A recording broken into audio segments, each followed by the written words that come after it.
শ্রেয়াস আইয়ারকে নিয়ে অনেক বড় গুড নিউজ বেরিয়ে আসছে। শ্রেয়াস আইয়ারকে যে আইসিইউতে কালকে ভর্তি করা হয়েছিল, সেই আইসিইউ থেকে তাকে বের করা হয়েছে এবং নর্মাল বেডে রাখা হয়েছে। কালকে পুরো দিন শ্রেয়াস আইয়ারকে নিয়েই খবর চলছিল সোশ্যাল মিডিয়াতে। শ্রেয়াস আইয়ারকে চোট লেগেছিল তৃতীয় ওয়ানডে ম্যাচে ফিল্ডিং করতে গিয়ে, একটা ক্যাচ ধরতে গিয়ে।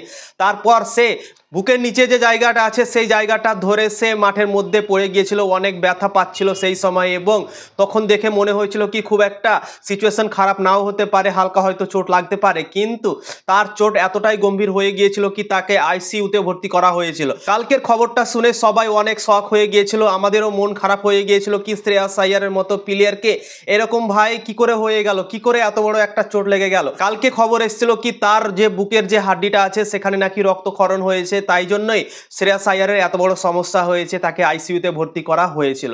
তো গুড নিউজ বেরিয়ে আসছে, শ্রেয়াস আইয়ার আইসিইউ থেকে বের হয়ে গিয়েছে, নর্মাল বেডে তাকে রাখা হয়েছে। এটাও খবর বেরিয়ে আসছে কি শ্রেয়াস আইয়ারের যে ফ্যামিলি আছে সেই ফ্যামিলিকে পাঠানো হচ্ছে অস্ট্রেলিয়াতে।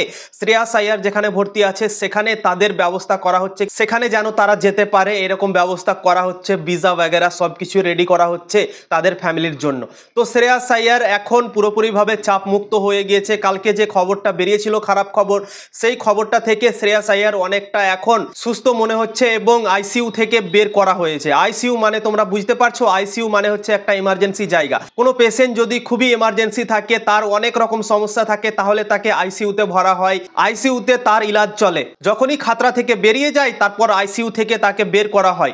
এবং কালকেও শ্রেয়াস আইয়ার সাথে এটা হয়েছে। কালকে যখন আইসিইউতে ভর্তি করা হয়েছিল পুরো ইন্ডিয়া শক হয়ে গিয়েছিল, কেননা সবাই জানে আইসিইউ এমন একটা জায়গা কি এমার্জেন্সি রোগীগুলোই শুধু আইসিইউতে ভর্তি করা হয়। গুড নিউজ বেরিয়ে এসছে কি আইসিইউ থেকে তাকে বের করা হয়েছে এবং নর্মাল বেডে তাকে করে দেওয়া হয়েছে। কালকে খবর এসেছিল কি শ্রেয়াস আইয়ারকে 2 দিন থেকে 7 দিনের মধ্যে থাকতে হতে পারে হসপিটালে ভর্তি হয়ে।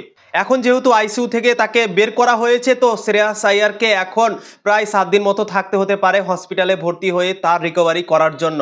যে সমস্যাটা তার হয়েছে, রক্তক্ষরণটা হয়েছিল, সেই রক্তক্ষরণটার জন্য তাকে এখন হসপিটালে ভর্তি হতে থাকতে পারে কিছুদিন মতো। এবং প্রায় শোনা যাচ্ছে এখন কি শ্রেয়াস আইয়ার অনেক দিন ক্রিকেট থেকে দূর থাকতে পারে।